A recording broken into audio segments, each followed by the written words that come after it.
como ha comentado ella, me ha presentado, soy Alex Pérez, director técnico de la empresa WIPAN. Y bueno, antes de nada quería dar las gracias a todos por estar aquí y, y poder exponer un poquito lo que hace nuestra empresa y bueno, ubicaros en el contexto de la seguridad y la controversia que se está produciendo un poquito con la producción y el espacio industrial, que cada vez está más cotizado. Bueno, a ver si un segundo que no funciona el... Ahora. Bueno, ¿qué es WIPAL? Bueno, WIPAL es una empresa que nació de la experiencia, de la larga experiencia de una ingeniería, que es Inemur, que probablemente conozcáis los que seáis de la región y estéis familiarizados con el entorno industrial. Es una ingeniería que se ha dedicado al desarrollo de líneas completas durante muchos años en el sector del packaging y los procesos logísticos. A sus espaldas, pues tiene instalado más de 600 robots, tanto antropomórficos como cartesianos y convencionales. Y bueno, gracias a esa larga experiencia y a la detección de una necesidad que tenía propia en el seno de su empresa, pues surgió la idea de simplificar la manera de programar los robots. ¿Por qué? Pues hubo un momento en el que detectó que la dificultad de pasar de los diferentes lenguajes que existen en el mercado, dadas las diferentes marcas de los robots, y que no conseguía tener los suficientes técnicos para abordar las distintas marcas. Y en ese momento surgió la idea de por qué no aunarlos todos en una forma, en un estándar de programación, y de esta manera simplificar la vida a sus propios técnicos. En ese momento, que fue sobre el 2013, se comenzó el desarrollo de una aplicación de carácter interno, como comento, para simplificar su proceso productivo, y era también para poder añadir un valor añadido a la fase de venta, ¿no? La idea era reducir los tiempos de puesta en marcha, no depender tanto del programador, porque los programadores vienen y van, y siempre mantener una misma filosofía de trabajo. Durante 4 años se estuvo desarrollando este software, principalmente aplicado a la paletización, que es para lo que mayoritariamente se estaban utilizando en las líneas de desarrollo de Inemur. Y bueno, llegó el momento en el que nos dimos cuenta de que una vez teníamos el producto ya desarrollado, que ¿por qué no comercializarlo? Incluso, ¿por qué no hacerlo sobre la propia competencia de Inemur, ¿no? Y fue en ese momento cuando, bueno, decidimos dar un pasito más, empezar a testear más nuestro software, probarlo internamente, externamente y dentro de unos clientes, que incluso eran competencia de Inemur, pero dentro de un ambiente controlado, para poder afinar más el software, porque estamos hablando de que es un proceso importante, hay que ser cauteloso y que no se pueden cometer fallos. Y bueno, durante 3 años se estuvo testeando y llegamos a 2020 y lanzamos el software WIPAN. Bueno, en ese momento tuvimos, la verdad, que un aluvión fuerte o detectamos un aluvión fuerte de necesidad por parte de los clientes y bueno, empezamos a distribuir con más fuerza el software de paletizado universal. Por debajo nuestro software se construye sobre algo que hemos denominado API de WIPAL, que es como un lenguaje de traducción universal. Nos sentimos muy orgullosos de dar, de aportar al mundo de la robótica, porque con este se pueden desarrollar otro tipo de aplicaciones que no sean de paletizado y mantener la misma filosofía de traducción universal que tendría WIPAL. Es open source, está actualmente abierto para todo el mundo que quiera desarrollar una aplicación robótica industrial. Bueno, una vez aquí, bueno, simplemente comentar que tenemos la sede en Murcia y otra en Hong Kong para la parte de Asia, del mercado asiático. Y bueno, comenzamos un poquito con la parte de seguridad. Me gustaría ubicaros un poquito, nada técnico o no muy técnico en la seguridad industrial, cómo afecta al espacio y a la producción. Y luego, bueno, por último, me gustaría enseñaros un proyecto que estamos desarrollando ahora en WIPAL que tiene mucho que ver con este tema y que creemos que puede mejorar esa controversia que hay entre la seguridad y los otros dos elementos. Bueno, en cuanto a seguridad, probablemente el primer dependiente es la zona. Bueno, depende principalmente de si nos ubicamos o sea, qué aspecto geográfico. Ya sea Europa, ya sea América, ya sea Asia, la definición de seguridad cambia porque las normas en las que se basa cambian. ¿De acuerdo? Pero más o menos os comento un poquito en qué se basa la europea. Y pues tenemos, como podéis ver en el gráfico, una pirámide en la que tenemos en la punta de arriba, en la parte más importante, que son las normas generales, ¿de acuerdo? Que se refieren a requisitos de seguridad genéricos para todo tipo de maquinaria. De acuerdo, en el segundo nivel, en el segundo piso, se refieren ya más a aspectos técnicos de seguridad y qué dispositivos podemos utilizar para paliar esos riesgos asociados a nuestra maquinaria, ¿no? Y en la base de abajo ya hablamos de normas que se aplican específicamente para la máquina a desarrollar. Bueno, un poquito. Analizar el riesgo es probablemente la parte más difícil o más importante a la hora de desarrollar maquinaria. Y partimos siempre de un análisis de requisitos de la propia definición de la maquinaria y del riesgo asociado. ¿De acuerdo? Es un proceso que se debe hacer en paralelo y siempre en conjunto al diseñador al diseñador o diseñadores que está realizando la maquinaria, que muchas veces puede ser la misma persona el agente de prevención, pero bueno, se puede asociar con otra segunda o tercera persona o un grupo para poder hacer el diseño de la máquina lo más seguro posible. ¿De acuerdo? Siempre partimos del análisis, se despliega un riesgo inicial, ¿de acuerdo? Y se va supliendo conforme se va diseñando la máquina o se tienen más claros todos los aspectos de la función, de la funcionalidad, etcétera, o de la operatividad de la máquina.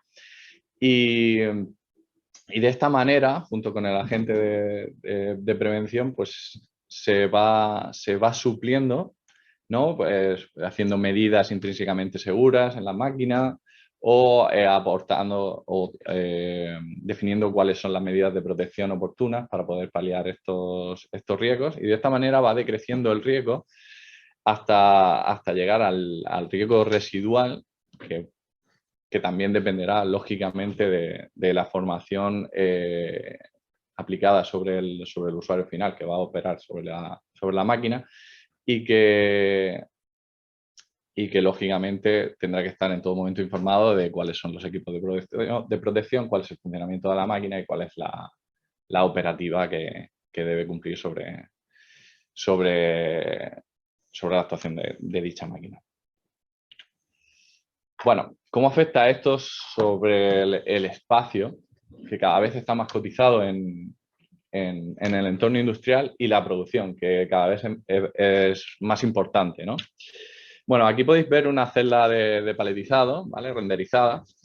Y bueno, es una celda convencional, ¿no? Tiene su vallado de seguridad que en general ocupa mucho espacio, ¿de acuerdo?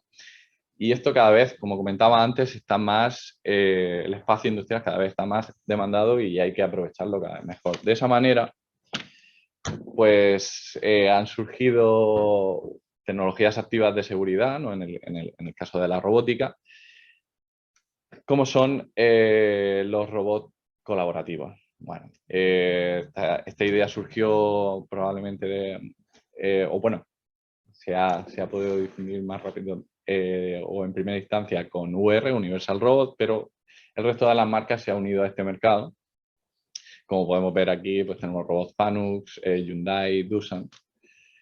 Era algo que a los robóticos tradicionales, como yo, pensábamos que no se iba a poder aplicar en una aplicación de músculo, como puede ser una aplicación de paletizado, pero contra todo pronóstico, la verdad es que se están realizando aplicaciones de todo tipo y están ayudando a minimizar y flexibilizar el espacio, porque es importante para las empresas reducir ese espacio de ocupación sin perder seguridad activa sobre los operarios o toda la persona que circule alrededor de la celda.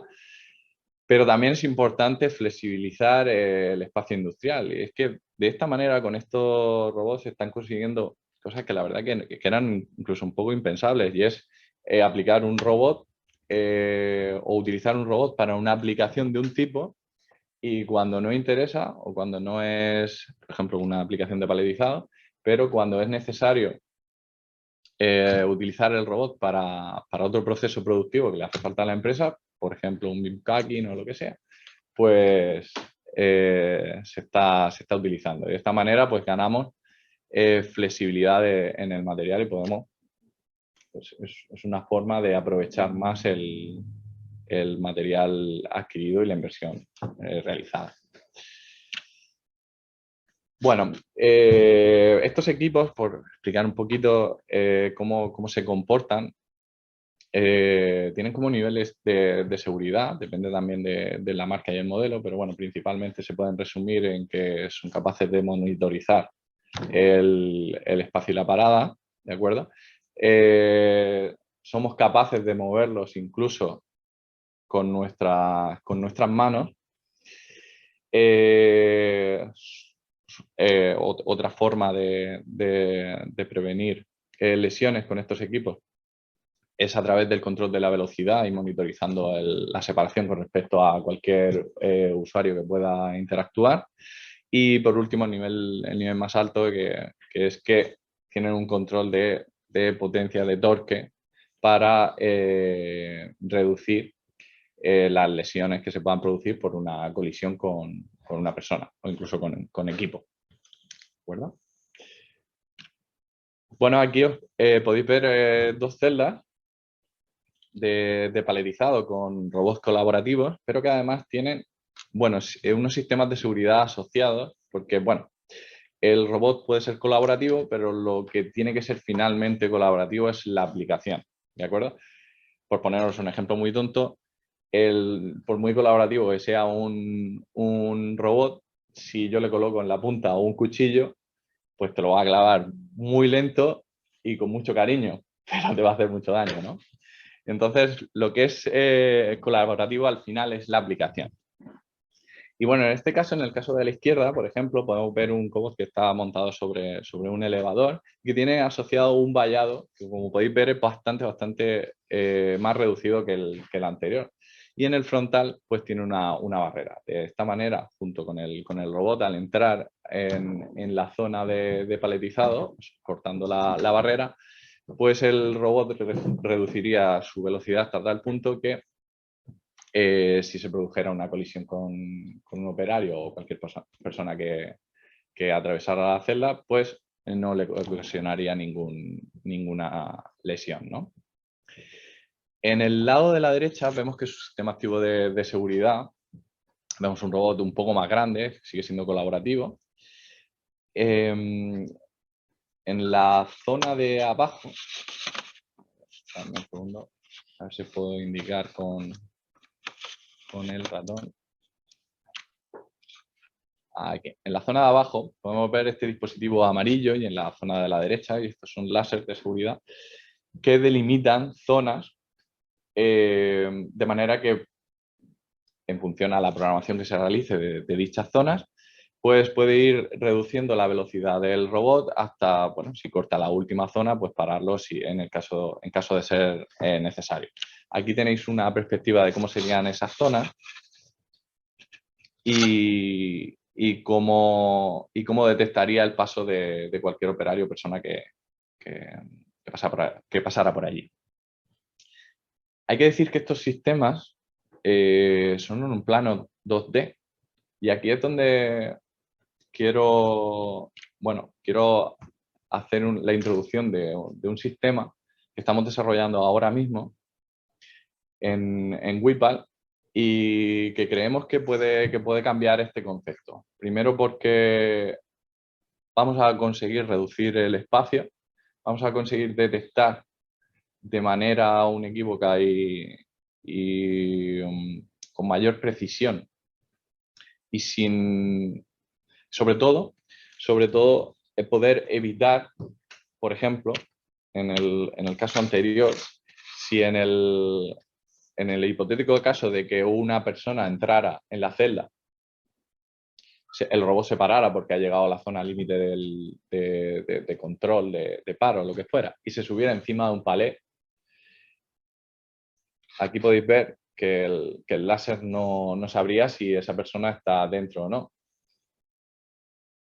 Y podría incurrir en el error de que el robot empezara a funcionar con normalidad y pudiera darle un golpe y de esta manera lesionando a la persona de dentro. Es cierto que hay dispositivos que se pueden programar con lógica de seguridad para poder hacer como una secuencia de pasos, pero no es tampoco lo más habitual en estas celdas, aunque sí que es necesario. Bueno, desde WIPAL, junto con el CENTIC, estamos desarrollando Ángel, que es a New Generation Labor, y es un concepto distinto. Os voy a enseñar un vídeo que creo que es bastante clarificante y que vamos a ir explicando poco a poco. No sé si se ve bien. ¿Sí? Lo voy a ir parando poco a poco. A ver, un poco... Bueno, aquí podemos ver... perdonad, es que se corta un poquito. Aquí, el dispositivo que tiene mi compañero en la mano es un dispositivo localizador, ¿de acuerdo? El sistema, principalmente, aunque no podemos verlo en la pantalla de la izquierda, depende de dos tipos de dispositivos. Los Anchor, que serían como los que delimitarían el espacio de trabajo, que se colocarían alrededor de la zona de la aplicación o de la celda, ¿de acuerdo? O bueno, podría ser en todo el espacio productivo, porque no es solo para seguridad. Como ahora veremos, se podrá utilizar para temas de producción. La idea es traquear los elementos que son de la maquinaria que pueden ocasionar problemas con respecto al operario y al operario. ¿De acuerdo? De esta manera y con estos dispositivos que veis que tiene mi compañero en la mano derecha, nos permite saber en qué posición está dentro de ese espacio vectorial en 3D, que es la diferencia con estos dispositivos de seguridad láser, por ejemplo. Podemos saber en todo momento dónde está con una precisión pues, de hasta 10 centímetros, entre 10, 15, 20 centímetros y con un tiempo de respuesta muy bajo. O sea, se han conseguido latencias de 10 milisegundos, que es algo muy bajo, pero bueno, que por haceros una idea, la parada de seguridad de un robot está en torno al segundo y vamos, no aplicaríamos ni un 0,05 en esa parada, ¿de acuerdo? Entonces estamos hablando de dispositivos que permiten una velocidad de reacción muy alta y además que permite ubicar al operario y a cualquier elemento que sea candidato a producir una lesión sobre un operario, quien sea, de manera muy precisa. ¿De acuerdo? Vamos a ver si conseguimos que se vea bien el vídeo. Mi compañero se está colocando en el casco, puede ir en el casco, puede ir en el pecho, en la espalda, en el cinturón, ¿de acuerdo? En un bolsillo.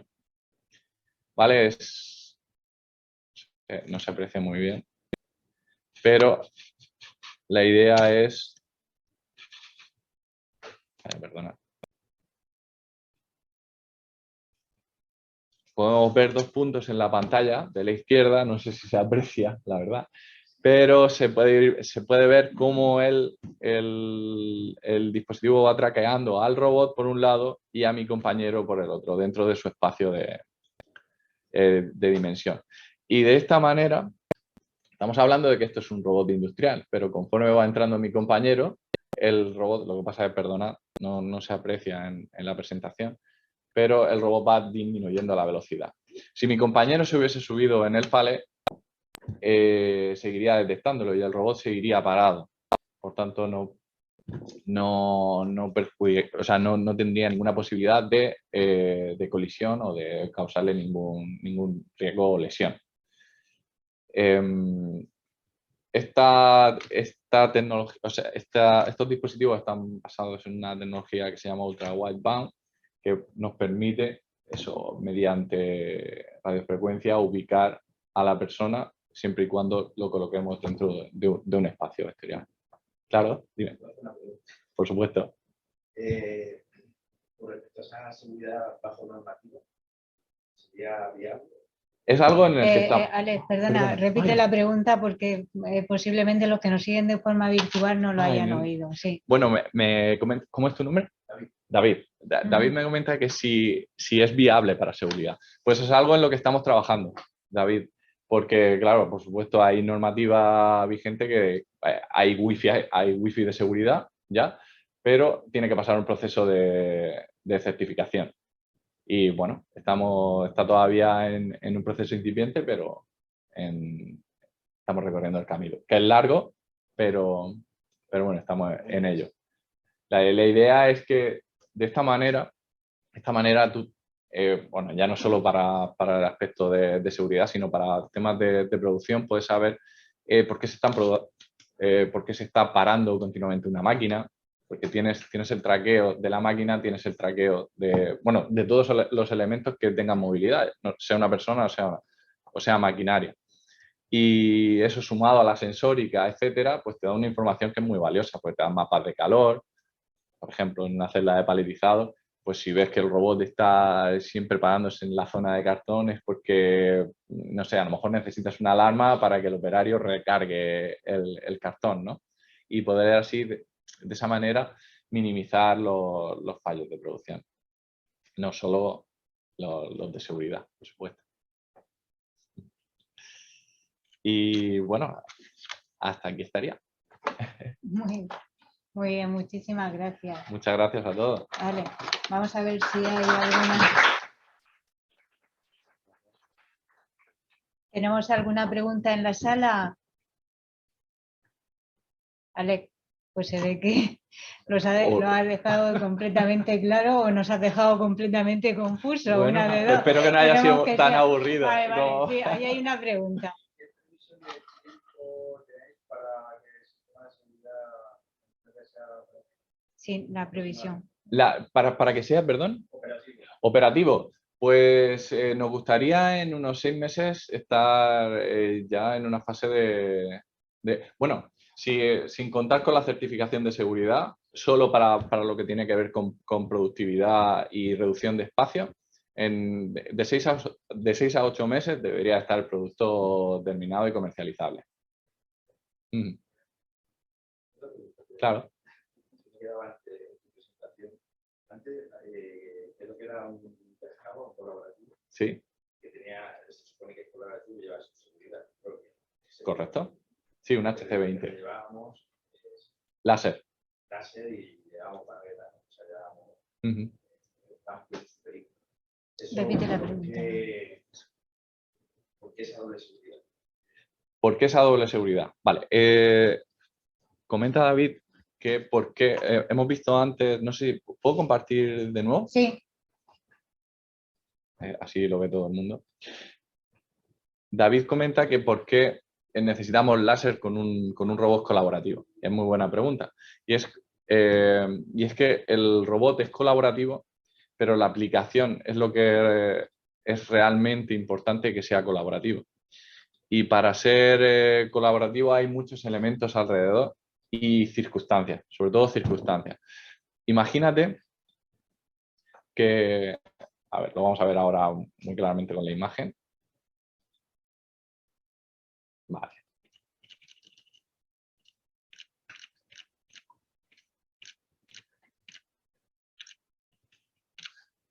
Aquí, perdona. Tanto uno como el otro, que tienen seguridad activa y externa a la del robot, podemos ver que en el caso, por ejemplo, de la izquierda o de la derecha, están elevados y podrían coger una caja y apilarla.